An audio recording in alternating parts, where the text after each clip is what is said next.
ISKCO, Intel, Google, Microsoft, and so many places in so many countries.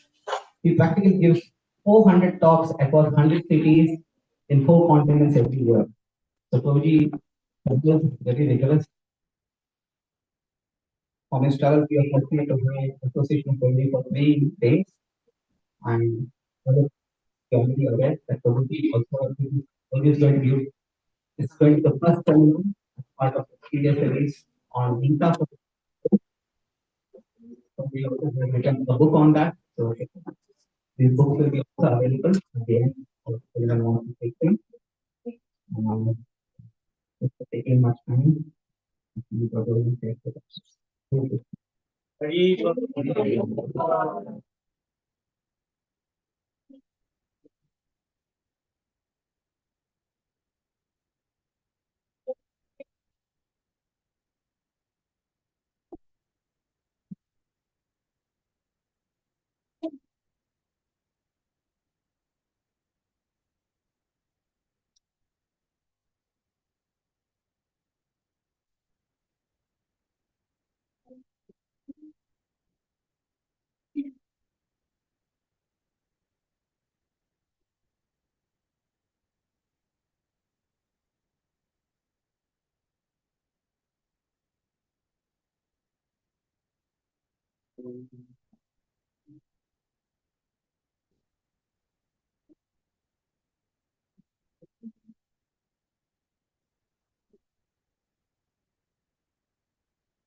Krishnaya Bhutale Chitte Bhakti Kanta Samine Te Saraswati Devi Apni Pachari Shesha Yavari Amukyam Yari Sikhamarine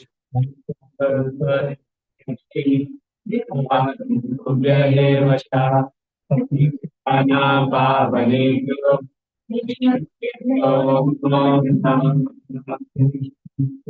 Chaitanya Hare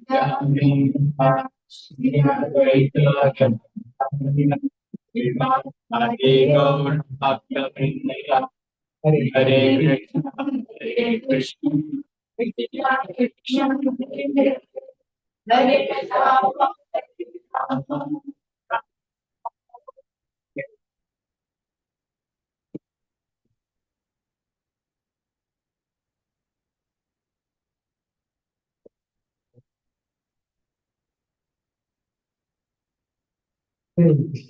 Hare Krishna.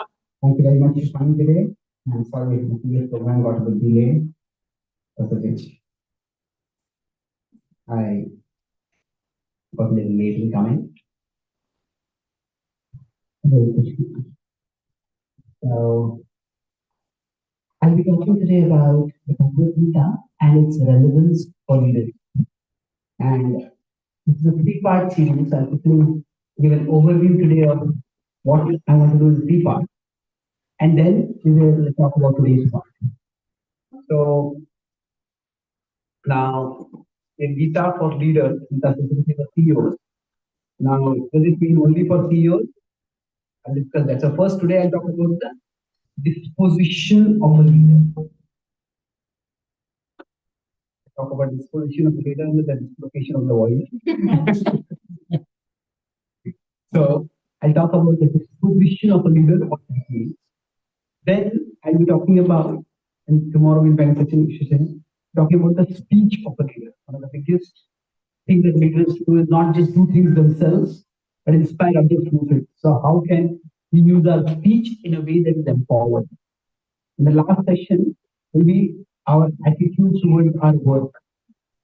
Whatever we are doing, how can we see it more positively, more affirmatively, and see it in a bigger picture that is inspiring.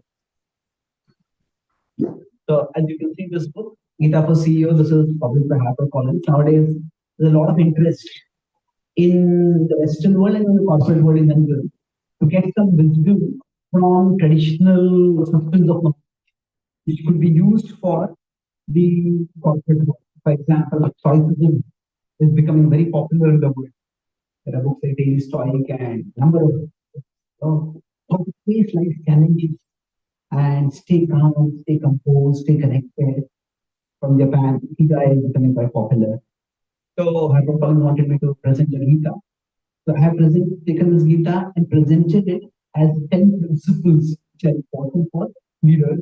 The Gita is presented in the form of a contemporary conversation. So each of these sessions will be centered on one key diagram, and I'll be elaborating on the diagram. And towards the end, we'll have time for question and answers. So broadly, whenever I present this book, Gita for CEO, there are some people have a question: what if I am not a CEO? What if is the book meant for me or not? So, well, there are two different things over here. There is the position of leadership, and there is the disposition of leadership. And we may or may not have a position of leadership. We may or may not even seek a position of leadership. But everyone needs the disposition of leadership. Because at one level, we are all leaders, if not formally then informal. So what does the disposition of leader mean? That I talk about this at a 3 level. That this is a sip of wisdom. Sip of wisdom is that we are all meant to be self-leaders. Inside us itself, there are different voices. Right now you're sitting, maybe there's one voice that is saying, I don't know that is the right thing, we're coming for this class. The other voice is saying that I would have preferred sitting on a chair, but otherwise they say maybe I should have brought some warm clothes. Otherwise they say I brought too many warm clothes.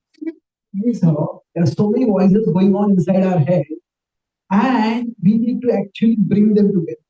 So the CEO is meant to execute, but execution requires a certain level of harmonization. There are many parts inside which are pulling us in different directions. And if we do not become a leader of ourselves, we cannot function or succeed in life. So at a basic level, each one of us has to be a self-leader. Then I is that we are all informal leaders. We all influence people around us. All of you sitting and hearing very attentively. Sometimes I go very inspired to give a talk. I think I am giving a TED talk. My audience thinks I am giving a bed talk.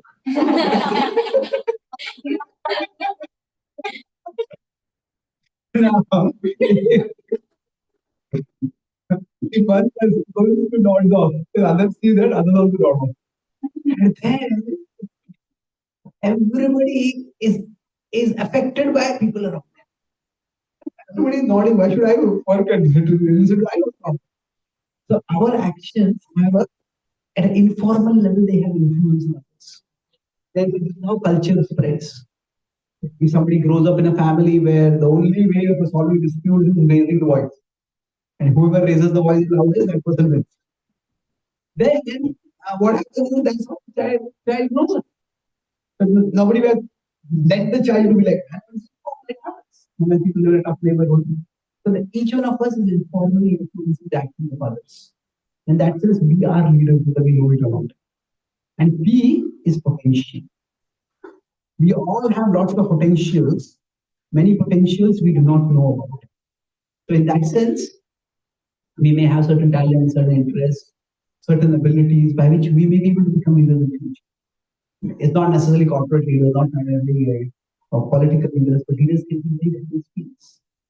So in that sense, the book is for everyone. Gita's wisdom itself is for everyone. So having said this, if you look at it, so right now I'm talking about Gita for the CEO, how the book is for everyone. But you think, is the Gita about leadership at all? Or is the Gita a philosophical book? And then we are drawing some leadership lessons from it. Well, it's not that simple. Because what happens is the Gita is a conversation between two people. Who are those two people? Krishna and Arjuna. Now, if you consider both of these characters, they are leaders in their own right. Now, Krishna is, of course, within the Gaudiya tradition, God descended to this world. But even within the story of the Mahabharata, he's certainly a powerful person. He's one of the leaders of the Dwarka dynasty, of the other dynasty. Arjuna may not be the king, but Arjuna is the foremost warrior, the best archer, and the most critical warrior on the side of the Pandavas. So he's a leader in his own. So basically, if you consider, is the Gita itself a book of leadership? What is the relationship between Gita and leadership? So it's at three levels. First is the conversants, the people who are having the conversation, they are themselves leaders. Hmm? Both of them are leaders in their own right. The second is that what is the topic they are discussing? It is the topic of decision making. The topic is what should I do? Now, decision making is something which we all have to do, but the decisions of the leaders have huge consequences. We in America are witnessing that currently. Isn't it that the policies of the government have huge influence? The leaders, everybody's decisions have influence, but leaders' decisions have huge amount. So then, if you consider the focus of the Gita is not just like a friendly conversation about some casual issue. This Arjuna is asking, "Puchami tvam dharma sammo." I want to know what is the right. Arjuna has to make a huge decision. Should I fight or should I not fight? Now, there's war going on with Ukraine, Russia, there's war going on with Palestine, Hamas, Israel, maybe a war will break out with India and Pakistan. Huge consequences of war. And then, when the decision has to be made, it has to be very careful. So, when decision making is a responsibility of everyone, decision making is especially consequential when it comes to me. The topic about decision making is also about leaders, especially important for leaders. And then, beyond that, if we consider the mode of discussion in the Gita, it is very interesting over here. See, Krishna is God, but not once does Krishna in the Gita draw on his godhood to impose his will on us. If that's what Krishna had wanted to do, Krishna would have finished the whole Gita in 6 words. What are the 6 words? I am God. Obey me. Fight. Bhagavad Gita, support. Always going. Krishna does not take this. So actually, the Gita is telling that just when there are leaders can lead in different ways, and sometimes leaders may just have to draw on the force of their authority and impose their will on us, like my way or the highway. Sometimes that may be required, but the most effective leaders don't work. The mode of conversation in the Gita is actually rational, ethical persuasion. That persuasion is Krishna communicates and persuades Arjuna. How does he persuade? He's persuading Arjuna through rational analysis. Rational analysis may happen in a particular frame, that they were at a particular time, in a particular culture, with a particular set of conceptions. But Arjuna is asking questions, Krishna is giving answers. It's rational. And what is ethical? Ethical is what is the right thing to do. So leaders are faced with decisions where there is no black and white. that one decision has some positives and negatives, another decision has some positives. Then ethics have to be weighed over. So it is a very relatable scenario for a person who is working today in the world. Arjuna has to. It's like, what is the situation for Arjuna? See, when a person is a leader often wears multiple caps. A leader plays multiple roles. And when they're playing multiple roles, which role is should be more prominent to them? That's the question that comes. So, for example, if we consider one individual, Arjun. Now, Arjun, each one of us, we belong to many larger units. So, what does it mean we belong to many larger units? Let's say all of you. Now, you may be Indians or you may be American, you may be Chinese, your country, you belong to a particular country. You belong to a particular gender. You belong to a particular profession. You belong to a particular income level. Not just you, all of them, we also. So we all belong to various levels. And sometimes the larger group will pull us in different directions. So what does that mean? If somebody is a professional and they are also connected, and there is some urgent emergency meeting, and there's also at the same time maybe there's some crisis with the child who calls them at a what do you do with that? The two larger holes and two larger holes that come from. So a leader may be pulled in different directions. Like that. So the leader may say that okay, I have to take care of the company, I have to take care of the employees, which is more important. They take care of the employees, they don't fire anyone. But the economy is going down. If you don't fire anyone, the company itself will die. Company will be destroyed. They take care of the company and have to fire people. I don't want to do that. So Arjuna is also faced with a leadership. He belongs to two units. On one side, he is a warrior. He's a Kshatriya. And Kshatriya Dharma requires him to fight. But he is also a dynastic leader. He's a member of a dynasty. Hmm? He's a dynastic prince and leader in that. So he has a duty to protect his dynasty. So now which role is this? If he thinks that I'm a warrior, those people are criminals, I'll fight against them, I'll punish them, no matter whoever they may be. He thinks these are all people of my dynasty. How can I fight against them? So as a warrior, he focuses on his warrior duty, he's called upon to fight. He focuses on his dynasty duty, he feels I should not fight. So Arjuna is facing a deep ethical crisis. So many times leaders face situations where there are two choices and there is no clearly right choice.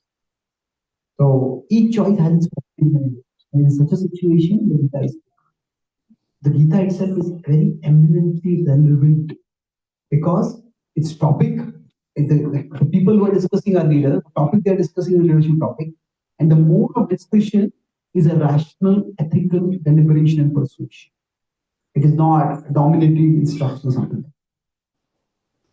Now, having said this, today I'll speak based on 3.21 in the Bhagavad Gita. 3.21 is the verse which calls upon us for leadership. So let's look at this verse over here. And this is from another book which I have read recently. This is Prayers Inspired by the Bhagavad Gita. In this book,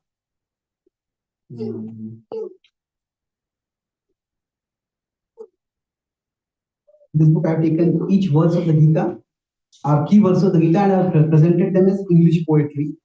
And then there's a reflection, a prayer based on that verse. So you can recite this verse. Yad yad acharati shreshthas tad evetaro janaha yad amanam kustad anuvartate. Whatever noble ones do say, the common people follow their way. What they accept as right and true, the world will imitate and pursue. This is now Krishna is saying Arjuna, the theme which I have taken away is bless me, O Lord, to lead with dignity and dedication during duress. Duress is when we are under a lot of pressure. So how can we lead at that time? So now, would you like to read this paragraph? We have second mic by any chance?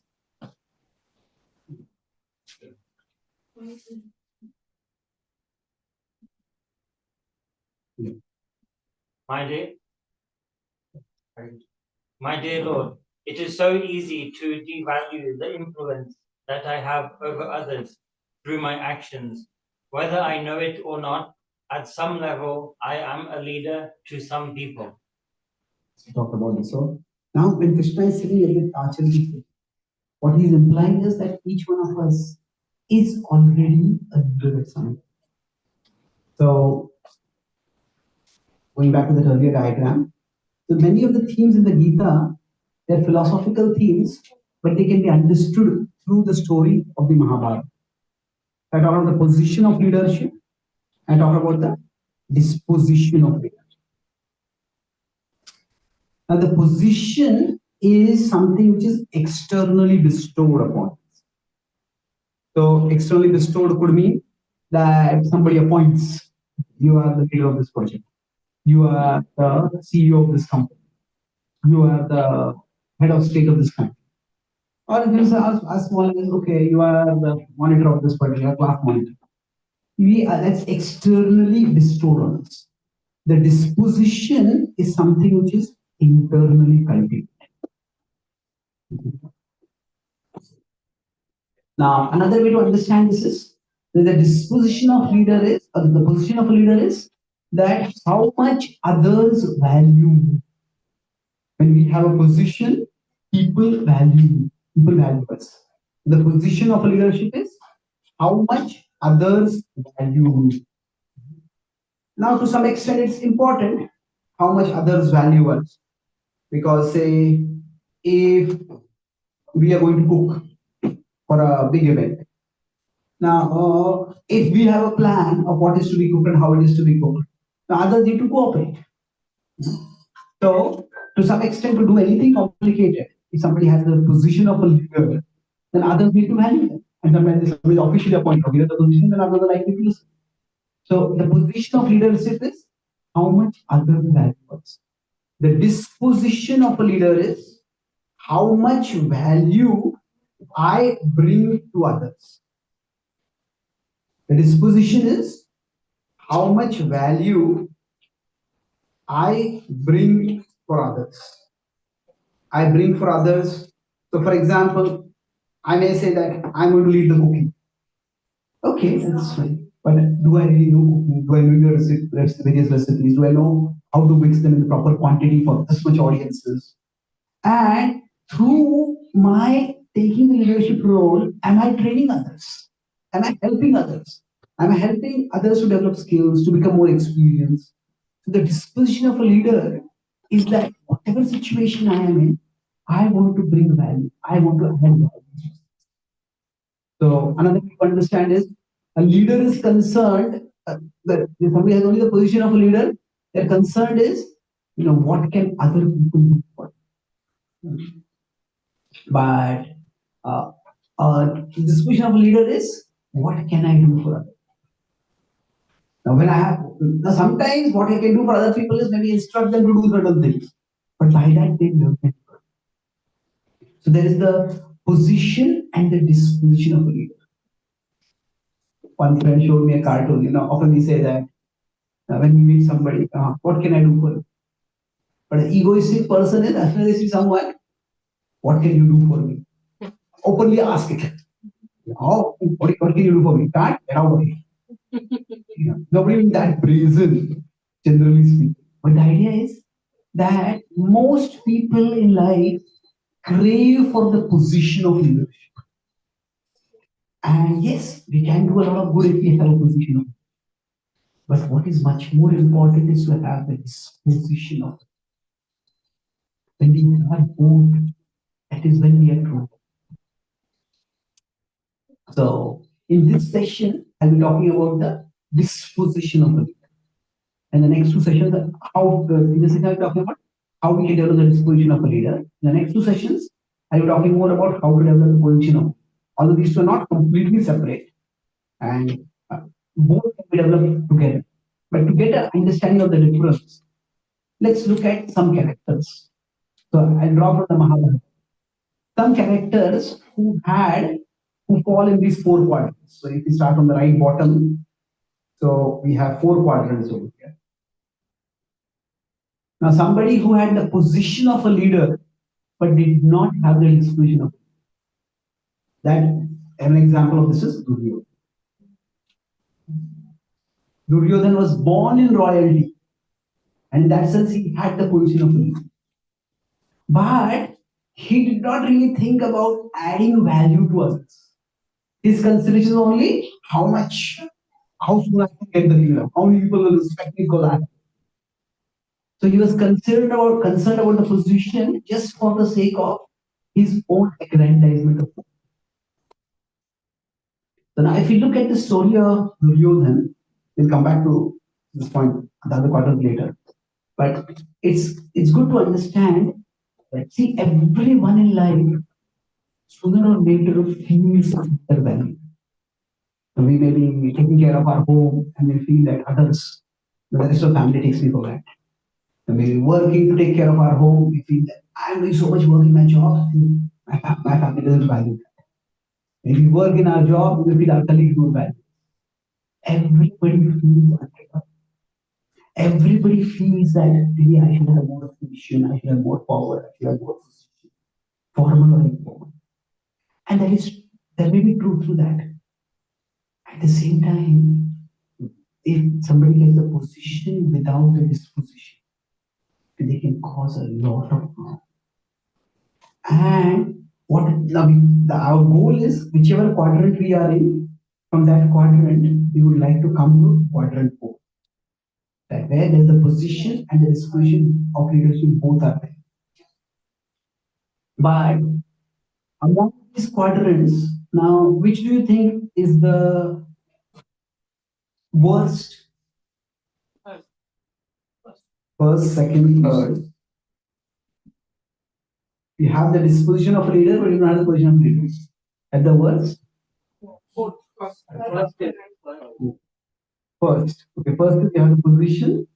Okay, let's look at it. Then write down one. See, if you have the position and not the disposition, what is likely to happen is we can be very damaging to others. Like here in America, there is a rule by which anybody can have guns. And there may be historical reasons for that. But if somebody has a gun, they get certain power by it. If they don't have the maturity to use gun properly, it can be very dangerous. How tragic school shootings happen. Now, exactly what is the solution for that? When they take away the guns, some people say, because they know, have better checks. So have better checks so that those who have guns have the right disposition, they're not mentally disturbed or whatever. But the point is, this position without disposition can be very damaging. Now, on the other hand, if there is disposition without position, it can be very frustrating. Like somebody has the wisdom, somebody has the maturity, somebody has the skills, but nobody listens to them. That's a problem. Now, if somebody has neither the position nor the disposition, then what happens is, they are basically harmless. They may want to do harm, but they can't do much harm because they don't have a position. So they may be distressed, but they can't do much harm to it. So here they can do a lot of harm. Now this, as you say, is the most fulfilling. This is the most empowering. We have now the difference over here is this is frustrating at an individual level to have a disposition for leadership but no position. But to have positions of disposition, it will damaging not just for the individual but also the social life, as far as the leadership role goes. So what happens is that when we are going through life, every one of us will sooner or later feel that I'm being undervalued. I'm not being recognized. My abilities, my hard work, my dedication, these are not recognized. And that's understandable. And when that happens, what do we do? Which path do we take? So when we feel that we are undervalued, then he also felt like he was undervalued.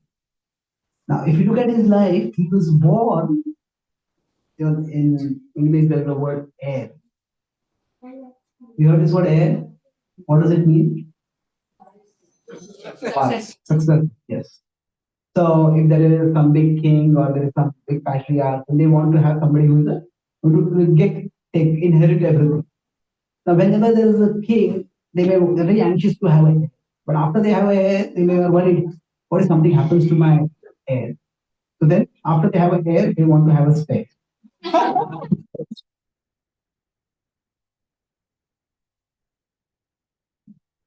Now, the spare is in a very peculiar position because if somebody, the second child, and previously there was the principle of primogeniture, where the eldest male child would generally become the successor of the king. So now, no sibling would want, generally speaking, no sibling would want to their elder sibling to die, unless somebody like Aurangzeb who killed Abbas. So the extremes. But what happens? That person who is spare is in a very uncertain situation because there's no chance for them to become the king as long as the heir is alive. So what happened when Duryodhan was born? He thought that he was the heir. He thought, why? Because the Pandavas were in the forest. The Pandu had retired. Whether they would come back or not, nobody was sure. So Duryodhan grew up with a bit of an entitlement mentality. And then Pandu passed away, and the Pandavas came back. And when they came back, at that time, as compared to Duryodhan, the Pandavas had lived in the forest, so they did not have anybody to instruct and anybody to carry out their orders. They had to do things themselves. So they didn't have that entitlement mentality. Apart from that, they had lived in the forest with sages. Their parents had taught them to respect the sages. So the Pandavas were well behaved. They were courteous. Along with that, they were new. In any family, a new child comes and attention goes to that child. They're courteous. And then on top of that, what happened for Duryodhan was, what incensed him the most was that Bhima was stronger than him. That Yudhishthir was wiser than him, they didn't really care much about him. But his field was strength. And this guy is better than me in my field. Unbelievable. So what happened? Duryodhan was the heir, and suddenly he felt he had become the spare. So now when this happened, it's natural that he will feel insecure. Now, from insecurity, one can go towards envy. Insecurity is basically, oh, maybe I'm not good enough. Envy is, insecurity is more self focus on the self. Envy is more targeted towards someone else. Now, even his envy of Bhima or the envy of Yudhishthira is to some extent understand. We all may feel such emotion. However, from envy, he went down straight to envy. So enmity is where he decided, I'm going to poison Bhima. At this time, he was just a teenager. That, that he could come up with a religious scheme is scary. Recently, there was this TV series, Adolescence. He described about how kids can just become indoctrinated in the hate chambers that are there on the internet. You can do horrendous things. Now, in this case, there was nobody indoctrinated in Duryodhan. There was nobody contaminating or poisoning him. The poison was there in him.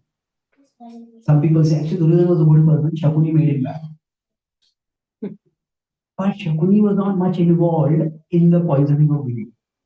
Shakuni was very much involved in the plot to burn the Pandavas. So it was not that Duryodhana was good and Shakuni made him bad. Duryodhana was bad and Shakuni made him worse. The thing is that he had power. And because he had power, he threatened the royal physician and got deadly poison. And he got poisoned in such a way that the poisons were kept by kings and they would use it for their purposes of espionage and other things. But he got, because he had the position, got that. And he put that in the food of Bhima. So to have power, see, everybody will feel some negative emotions at different times. But the thing is that if you have the position, don't have the disposition, then a person can do a lot of damage. So our character is often seen. One of the key things about our character is it is seen by our boundaries. That we all want to achieve things in our life, but to achieve what we want, how far are we ready to go? To say India and Australia have a cricket rivalry. Both teams want to win the match. But if, say, before the cricket match, Australia decided, we will put some poison in the food of Indian players. No, that's not a question. That's not acceptable. So you play and you win. So we all may want to win, but what are the boundaries that are non-negotiable? Everybody gets angry. But some people, when they get angry, what happens? That they just get into silent. Some people just start grunting and become uncomplicated and sullen. Some people raise their voice. So anger is an emotion everybody will experience. Some people stay silent. Some people become sullen. Some people yell. Some people may use foul words when they yell. Some people may raise their fists. Some people may take out a knife. Some people may take out a gun. Now, if somebody is the president of America or the president of Russia, they can take out a nuclear weapon and they can nuclear entire country. So the point is, what are our boundaries? That is very important. So if somebody has a position, but they don't have a disposition, they think that my position is meant to add value to people's lives. My position is not just to get back at people who don't respect my position. That is clear abuse of power. So when that starts happening, things become very toxic. So Duryodhana is a classic and tragic example of somebody who had the position of leader, but he didn't bother to develop the disposition. In fact, it kept getting worse and worse as time passed. When one scheme didn't work, he went to another scheme, And he could go to all those schemes because he had the power. So he probably would not have been able to do so many terrible things if he did not have that power. Now, if we move here to have the disposition of a leader, but not the position of a leader. The example of this is Vidura. Vidura was born in a royal family, but although he was born in a royal family, because of certain circumstances of his birth, he was not entitled to be the prince of the king. He was a stepson and not the direct son of the family. So then basically what happened? He was wise. But the problem with being wise or being in an advisory position is that others can reject your advice. And then it becomes very frustrating. So he was giving good advice to Dhritarashtra, and the problem was not that Dhritarashtra would not listen to him. Dhritarashtra would listen to him and then not listen to him. Dhritarashtra liked to hear good advice, and that's all he liked. He didn't like to do anything about the good advice. So now, to have a position, to have the disposition, and to not have the position, that becomes very frustrating. But at the least, this person at this level will not do much harm. They will do some good depending on how much others are ready to receive it. If they have small influence right now, maybe their influence will increase with that. So for all of us, we have a certain disposition that is much more possible for us to cultivate. Now, sometimes what happens, if we have the disposition but we don't have the position, then what we may go down from here to here. Where why have the position of leadership? Why care at all for it? And unfortunately, this was the trajectory that one brother of Duryodhan, Vikarna, took. Now, Vikarna was we could say, the least vicious among the Kaurava brothers. And during the dishonoring of Draupadi, Vikarna opposed the whole thing, but he was silenced by Karna. And then his words were not. And then he tried to stand up for principle, but when he couldn't, he decided that I'm going to throw my lot with you. And eventually, he chose to fight on the side of him. So what happened was, he was not the eldest brother. He did not have authority over there. So he was not somebody who people would listen to. But then he could have chosen to go to the side of the Pandavas. He could have chosen to not fight at all. But he gave up that disposition that, okay, I don't care. So sometimes when we want to do something good, but nobody is listening to us. Why even try to do anything? And then we may end up. Now, did Vikarna cause a lot of harm? He was not a very big warrior. He didn't cause much harm to the Kaurav.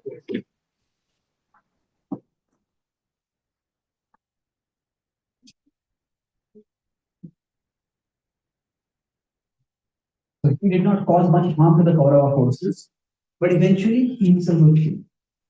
So we don't want to go in this direction. Now, significantly, if you consider here, the Pandavas were also initially in this squad. And they also had to fight a war to eventually get to quadrant where they had position and the disposition of the position could be used. So initially when the Pandavas they came back to the kingdom, they still had the mood of a leader. When Bhima came to know that Duryodhana tried to poison him, Bhima survived and came back. He said, I'm good. Duryodhana, listen. I'll eat that person pal.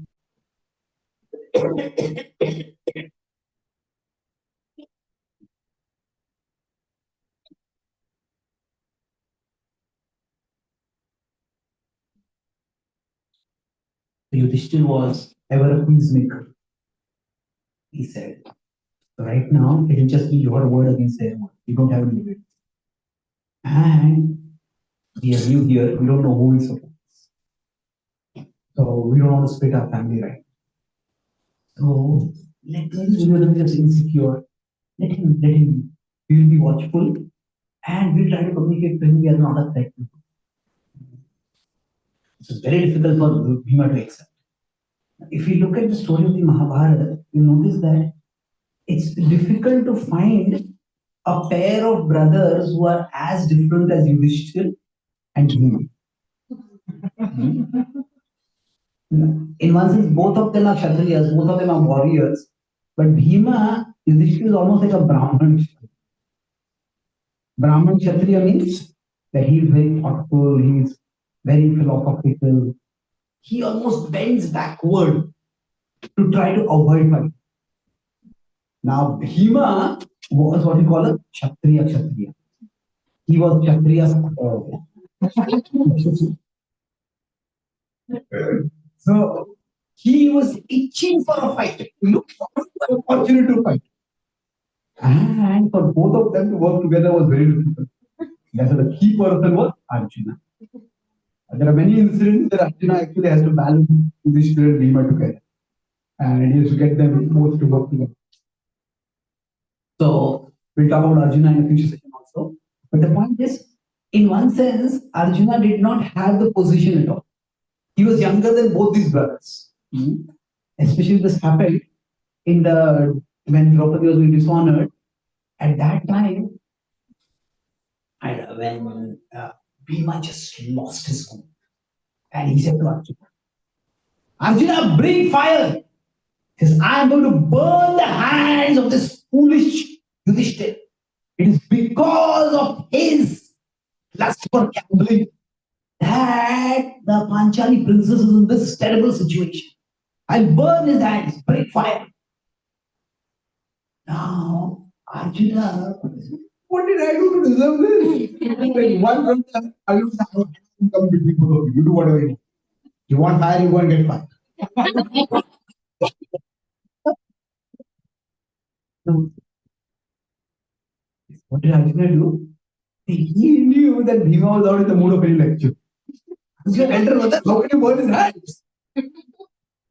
Arjuna very expertly said, oh Bhima,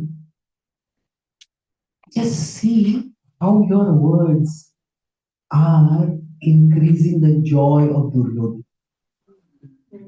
Now, when Duryodhana wanted to humiliate the Pandavas, he wanted to humiliate Draupadi. Now, see, when he wanted to disrobe Draupadi, sometimes when a man forces himself on a woman, it's often thought it's a crime of lust. But it's not just lust. Quite often it's ego and power. Because somebody is simply controlled by lust, they could just go to a prostitute. I forced yourself on something. It's often much more ego and power than lust. But either way, when he wanted to humiliate Draupadi, it was not just lust and power. His goal was to break the Pandavas. If the Pandavas turn on each other, then I can destroy them. And now, when Bhima looked at Duryodhana and saw how he was smirking, Bhima was angry and he remained angry. But he was earlier angry and he was yelling, and now he became angry and he became angry. So Arjuna very expertly managed the situation. So the point is that sometimes whatever role we are playing, if we have the disposition, we may not have the position. We can still work on using the disposition to make a difference. So that Arjuna, while Yudhishthira was gambling, at one particular point, Arjuna just stabbed Yudhishthira's shoulder. Yudhishthira looked at Arjuna, neglected him, and continued. There are some things he did not have the power to do it. So that may be true. But if we have the disposition, we all can make it. So I'll make three last points to take 1 hour each for each point. No, this, I talk about the disposition, how we develop it, and we talk about developing it more in the next session. But the key point is that when we talk about position, position is external. And external things are not necessarily in our control, or at least not much in our control. Internal things are in our control. Say, for example, if you come for the talk, as if some of you may want to sit on a chair, and there are few empty chairs, not a problem. But maybe there are not enough chairs. And you would have been more comfortable sitting on a chair as sitting on compared to sitting on a floor. It's not there, now you can become irritated, you can become sullen. Why did the manager not put the chairs over here? But that's not in your control. But okay, I on the chair. This talk is not going to go very long. Maybe I can sit, I can stretch a little bit, I can lean on the wall, and I can focus. So the internal, the disposition is much more easier for us to practice. The position we can acquire and we should try to acquire, but the position may take time. And during that time, it is possible that we may just give up. I don't have a position, so I'm comfortable sitting on the floor, so let me not pay any attention. I can come and give a talk over it. I can't control how many people will come from. But I can try to prepare myself as much as I can. So there's something which we can do and something which we can't do. So the disposition means we focus on how we can bring value, not how much value is being given to us. And this is where that 2.47 Karmanyevadikaraste Mahaphalishu Kadachan. I talk about this verse much more in the future session, but it is actually a very empowering verse. See what happens? There is action and there is result.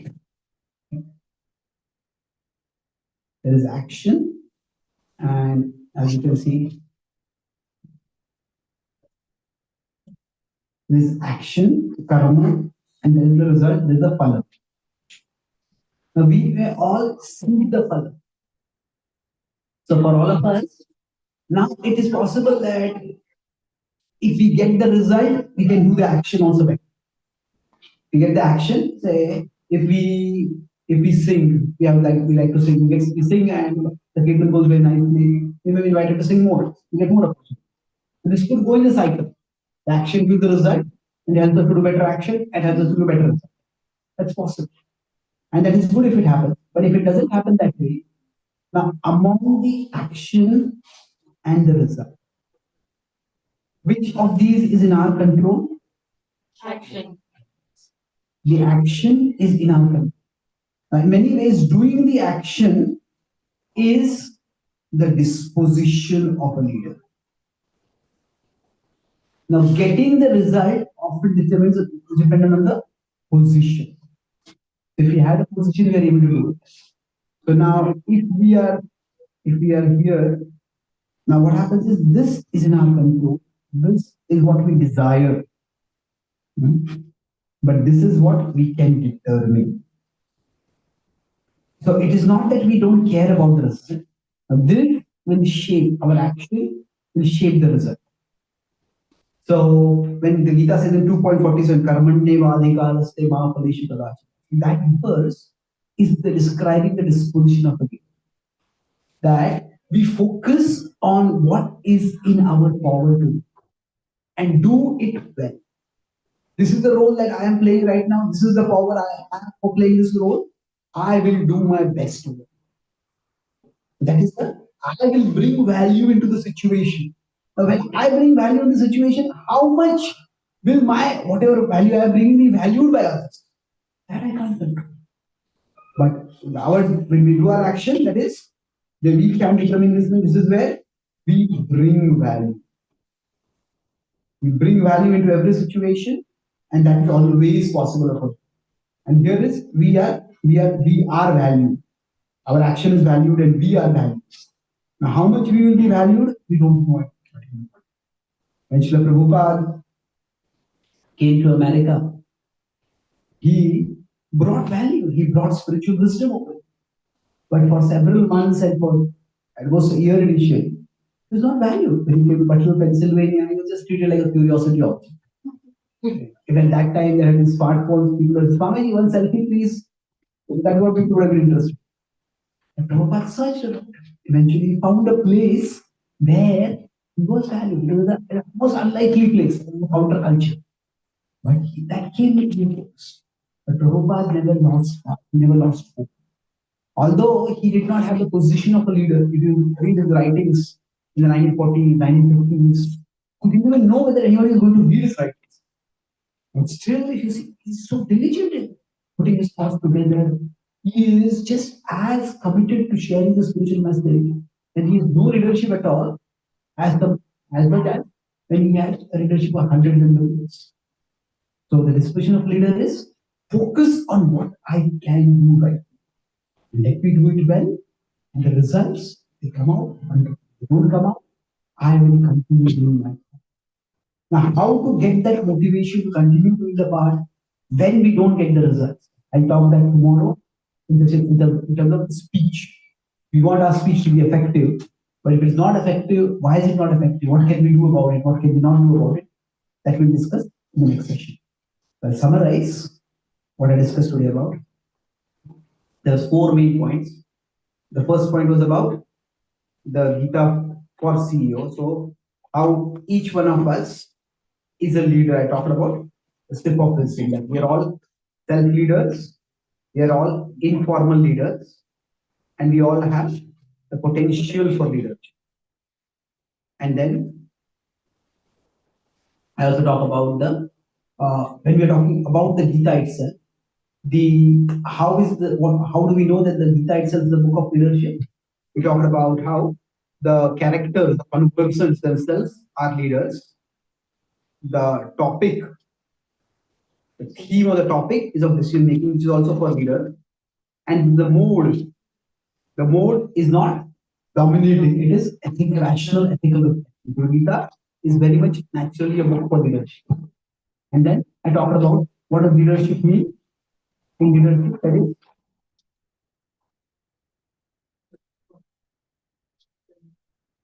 there is the position of leadership and there is the disposition of leadership. So position means what is it's externally how much value I am given. It's how much external value given to us. Disposition is internally how much value is brought by us into a particular situation. So the best is where both come apart. So, but if both are not there, then at least we start with one and we move forward from there. So we discussed about Duryodhana had position but no disposition and he was quite damaging. Now, if somebody has neither, then they are relatively harmless. Their existence doesn't really matter much. Somebody has position but no disposition, then they can either get frustrated or they can be patient. If they get frustrated, then they will go downwards. This is what happened to Vikarna. But if they are persistent, then they can gain power. We discussed Vidura for most of his life was here. The Pandavas, they moved from here to here with time. So we all can seek to bring value into whatever situation we are in. Now, how do we bring the disposition of a leader? I talk about that means every situation that I am in, let me focus on what I can do rather than what I get. So of course I want the results, but my actions are in my control. The actions will shape the results, but I cannot control the results. If I am here, I desire the results, but I determine the action. So I focus on the action and gradually the results will come. So focusing on our action more than the result, that is one key aspect of the disposition of people. In this way, in whatever situation we are in, we can assume, we can acquire the disposition of a leader and be on the progressive path towards making a bigger and bigger difference in our lives. Thank you very much. Hooray.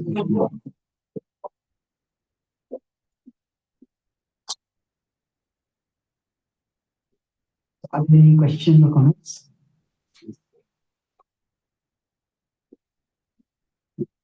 Yeah, I want to ask that where do you put or where can we put Karna on this gradient, on this quadrant? Yeah. So Karna, I would say that he was on he had archery ability.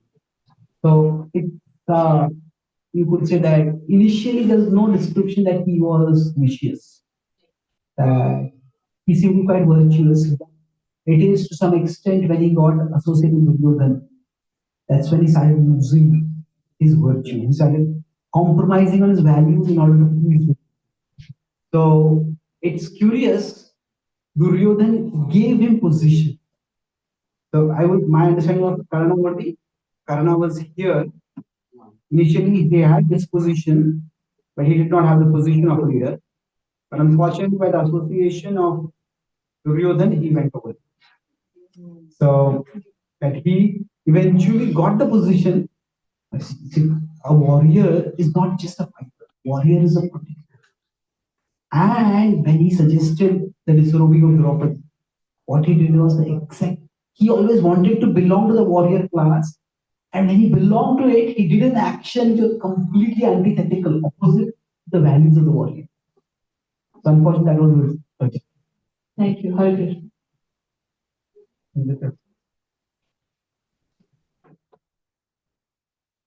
Hare Krishna, Prabhu. Thank you for this very amazing and enlightening class. Yeah, it appears that the message is what this is calling for becoming more selfless, developing an inner selfless disposition of service rather than the sense of entitlement. Can we take that as the essence of developing the discourse. Somehow, I find that the word selfless, it seems too less for the self for most people. Becoming selfless, like in austerity. Oh, wow. So my understanding is that it that way. The other way is that it's if we just focus on what we can, there is a satisfaction in doing our parts. So we could say cultivating a disposition of leadership uses internal satisfaction. Gaining the position, it also gives external satisfaction. So it's not exactly selfless. In the sense that we are giving nothing out. It is not that Krishna has built the world in such a way that we are meant to never be happy. It is not that Krishna's happiness requires our unhappiness. It's not like that. So that's why I prefer not to use the word selfless. It seems too self-depriving. So what I suggest is that we focus on making a contribution. Now, another way to understand this 2.47 verses. Now, a lot of people, like you see, there are people who everybody wants to make money. Making money is important. But as people start becoming a little more thoughtful, there's what is called a post-material culture, post-material culture. Where people say, I don't just want to make a difference, I want to make money, I want to be making a difference. I want to do something which has some value. I want to make a difference. But the problem is, sometimes I focus on some cause, which I want to make a difference, but then I find I don't make any difference. The world seems to stay the same. So that is where it comes to making a contribution. Now, making a contribution means this is the ability that I have, these are the resources I have. I will make a contribution. Now, whether my contribution will make a difference or not, that is not in my control. Then we may share spiritual wisdom with someone. We are making contribution. Whether that person will take that wisdom or not, we don't know that. Now, but so we may not always be able to make a difference. So I would say that we are always making something. We're trying to make money, that's a success at a gross level. Because making a difference is success at a little more structural level, where it's not just my personal gratification. It's more of a social change that I do. But making a contribution is that at least I am doing something of value. In the third session, I talk about Swadharma and how that's a very important and undervalued teaching of the Gita. When we are doing what we are meant to do, what is our Swadharma, we get intrinsic satisfaction. The famous Nobel laureate author, he said that I love being read, but my greatest joy is in having written. I love being read. Being read means anyone author who writes, you want that people read his books. He or she would want that people read their books. But my greatest joy is in having written. If somebody has that calling, that particular nature, then just writing itself will give you joy. Obviously, everybody will want the greater joy. Some of us may have kids, and some kids, you just give them some slate, and they will just take a pen and just start drawing things. They'll draw and delete and draw and delete and draw. It's happening over there. So what is happening is they have that innate talent, and they have that innate interest, and they're getting a satisfaction. So we all, when we want to make a difference, we may not always succeed, but we can always make a contribution. Because when we're talking about the four quadrants, my understanding, or at least the way I perceive it, like you perform or discharge your devotional service in a regulative way will get you from quadrant 1, 2, and 3 to 4. I mean, from any of those quadrants, you can go to 4 if you perform your devotional service in regulative way. Is that a true understanding? We talk about this in work as worship. See, it is, yes, but devotional service also has to be understood as holistically. It was not that Srila Prabhupada stayed in Vrindavan chanting Hare Krishna and a movement spread all over. Prabhupada had to make a material change. So devotional service is not just about sadhana. Devotional service is also about seva. I mean, moving to the fourth quadrant, that's why we use the word just devotional service. And the question of what do you just mean by that? So it has to be a holistic understanding. The bhakti involves an inner change, but bhakti also involves an outer change. So when we do both together, yes, then we have the best chance of moving over the fourth quadrant. But that does not mean everyone will move. It is that sometimes somebody may do a lot of service, but they may not be able to see the results.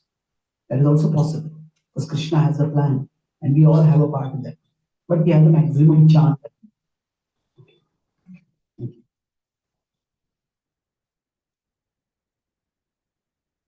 Hare Krishna, thank you so much for such an incredible lecture. I think it was very complex things put in very easy ways to understand. Great application. My question is regarding leadership styles. There's a traditional leadership style and a servant leadership style. As devotees, we are promoted to have more humility and be more humble. However, how do you have the balance between being more of a leader yet having these qualities? What would you say are like the key components of having a good balance between being a traditional leader and a servant leader? Yeah, so I say a traditional leader, depending on what tradition you're talking about. But in the Eastern society, it's more about acquiring a position and then imposing your will on others. But that's the negative tone. Now, sometimes when we say a servant leader is humble, the humility has to be very carefully understood. Humility is never about devaluing ourselves. It's that if I'm tasked with being a leader, and you say I'm giving a talk right, and somebody starts talking loudly, I say I have to be humble. Well, okay, I need to be humble. But my humility will be that I should not scream at them. I should not yell at them. I should not badmouth them. But humility is okay, I will be humble. I'll let the person do whatever they want. No, humility is about valuing something bigger than ourselves. So I may have to think that how exactly can my cause, my purpose, my service be served? So sometimes I may need to be firm and I need to take, if you want to take that phone call, can you please go out? So is it that I'm exhibiting my ego? Not necessarily. It could be. It can also be that there are others also who are attending this talk. And sharing the wisdom is what I value. So letting people walk over us is not humility. If we have that definition of humility, we cannot be a good leader. So servant leader means, another way to understand it is that we put our purpose above our ego. Like somebody may disrespect me, but if they are making a valid point, like I'm a team leader, I have a particular plan. So this my purpose. If I'm a team leader and I have a particular plan, this is how we should do this project. And somebody says, "No, sir, this is how we should do it." And now maybe that person's idea is better than mine. And just because that person is my subordinate, I reject that idea. That would be ego. But okay, if you have a better idea to do it, let's adopt it. Let's do it. But to put our purpose above our ego is humility. But to put our purpose aside only in the name of that is not humility. Thank you. Thank you so much for the well-curated presentation. It was really, like you said, easy to understand. I understand the concept of seeing leadership as how can we bring value to others, how can we create a positive change in society and consciousness and everything. But sometimes I feel like we want to ask the question of what value can others provide for us, not in a negative way, but because we want to surround ourselves with people who inspire us and we want to learn from them. And we want to learn so we can better our own disposition. Is that the right mood? And if it's not, then what is that right mood? And what is the balance between still wanting to provide our value to other people but at the same time, wanting to make sure that we are continuing to better ourselves as well. Yeah. Thoughtful question. Thoughtful questions. I'll have to be full of thought to answer them.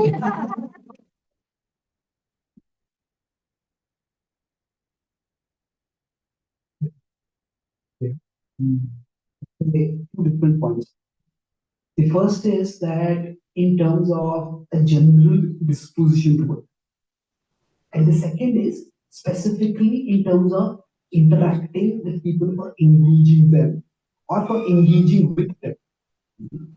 So in general disposition, we should not be simply thinking, what can this person do for me? What can this person do for me? Our attitude should be, I want to serve and contribute. That's a general disposition. At the same time, we are finite beings.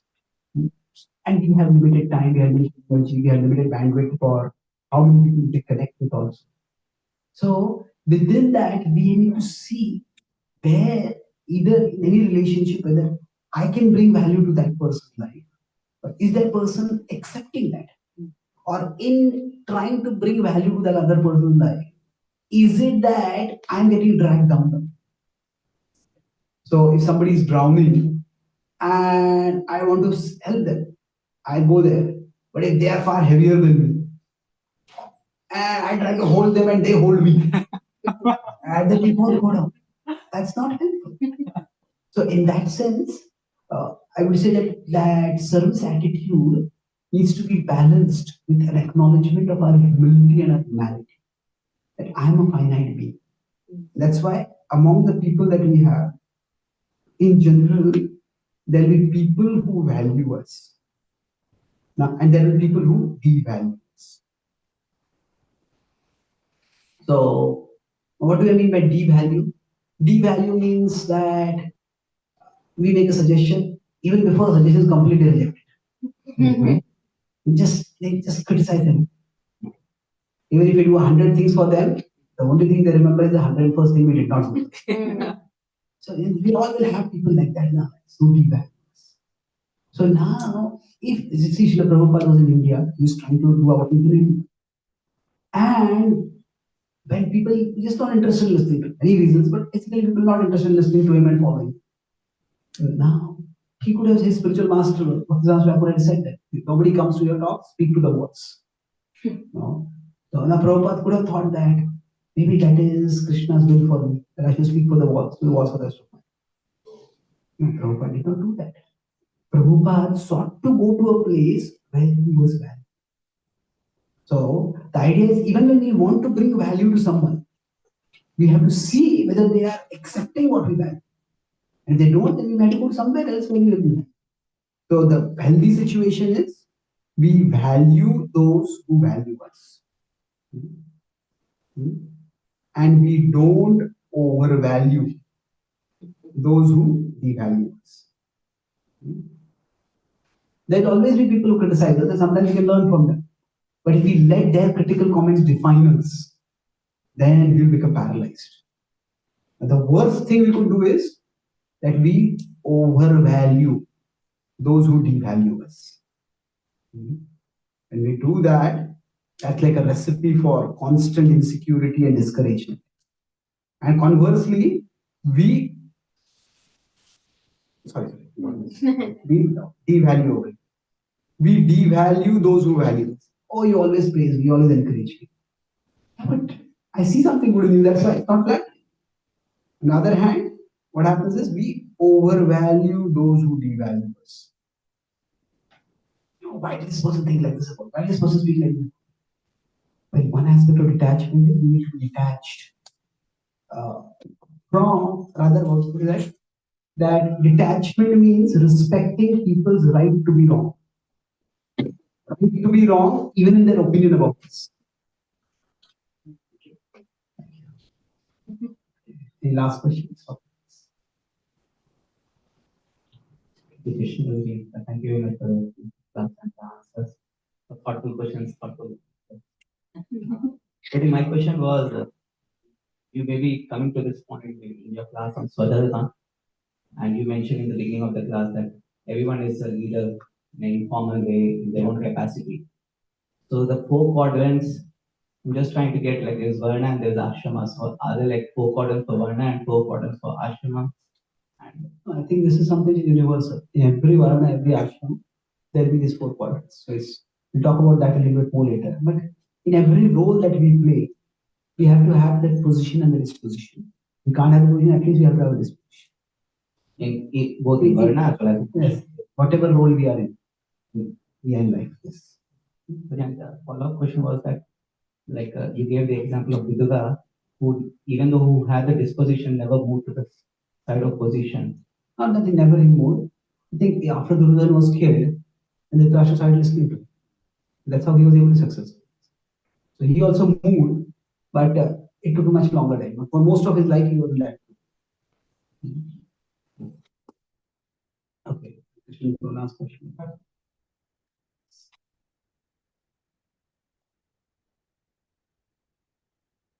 You mentioned the purpose word. It's the magical word again. So some of us, particularly me, we've led our life without much of a purpose, and we've just followed the stream as it goes along. And is there something as a something? Is there a true purpose for a person's life, or is there a true calling, or is it how do we understand what our true purpose is? I'm trying to understand your true purpose and making this the last question.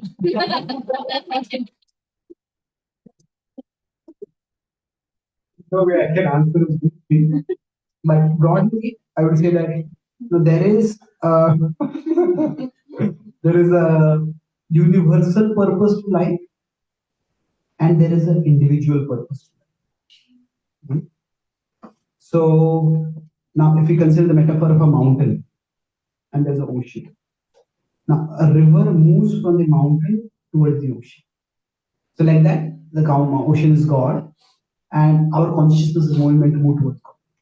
The universal purpose of life is to attain love of God and to be lovingly united with God.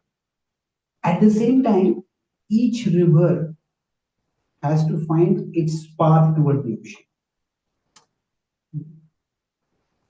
And each river, when it is moving towards the ocean, can do a lot of good to all the life forms that are there on the banks of the ocean. So now, the universal purpose of attaining God and loving God, that is common for all. But the individual purpose is something which we all have. So is it preordained? I don't think it's preordained. We have certain abilities. We need to use those abilities properly. But the river has to find its way toward the ocean. And each one of us, in essence, life has an element of discovery to it. That how do I pursue? Now, is there a calling? That's what I talk about Swadharma more. But the point is that is there one Swadharma for each one of us? And if we don't do that, then we're never going to be successful in life. It's not that we are programmed to be like that. Krishna has given us freedom, and He wants us to use that freedom properly. It is when, and in the spiritual world, the gopis cook for Krishna, Radharani cooks for Krishna. It is not that every day Krishna gives us a list of menu. Cook all this. No, the gopis know what they can cook. The gopis know what Krishna wants. Krishna is surprising. So Krishna wants us to express our intention. That applies not just in spiritual world, also in this world. But the key thing is, in expressing our intention, we shouldn't think I'll go away from the ocean. We should be going toward the ocean. We find our way toward the ocean. Okay. We'll talk about this more in the third session. We have Venkat Bhatt here. He's the Director of Hindu Affairs at Princeton.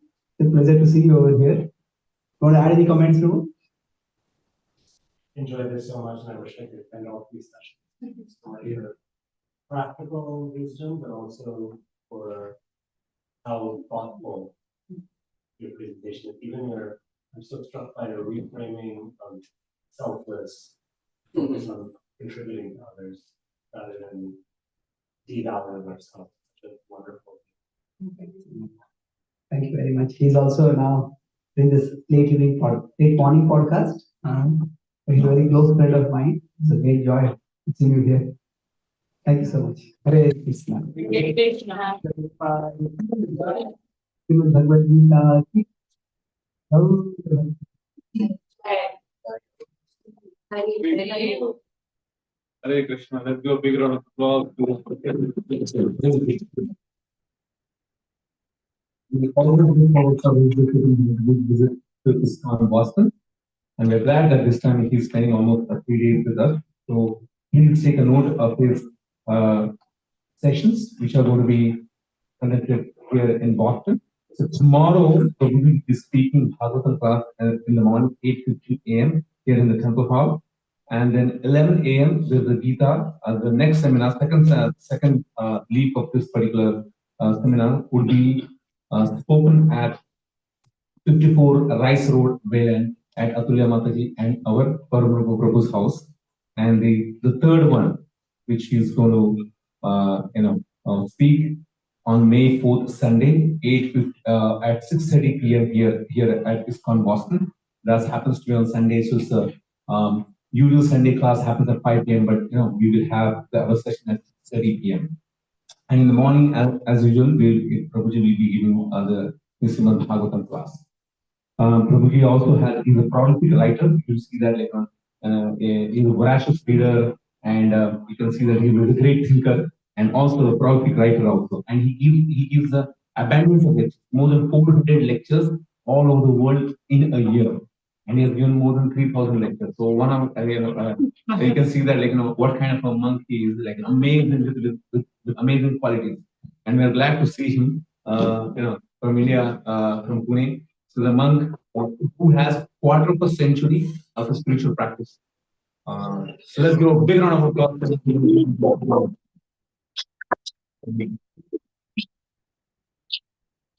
One of the biggest things to our ISKCON community is Chaitanya.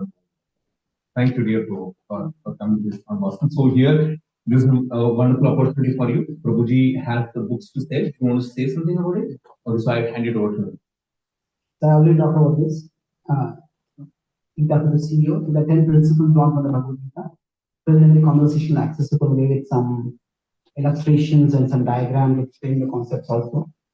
And this is another book, prayers inspired by Bhagavad Gita. I mentioned this briefly. There are 122 prayers inspired by different verses from the Gita, and each is a very devotional meditation where there is a beautiful picture of the deity of Krishna, and a one-line prayer, and then a poetic translation of the words, and then a reflection based on the words.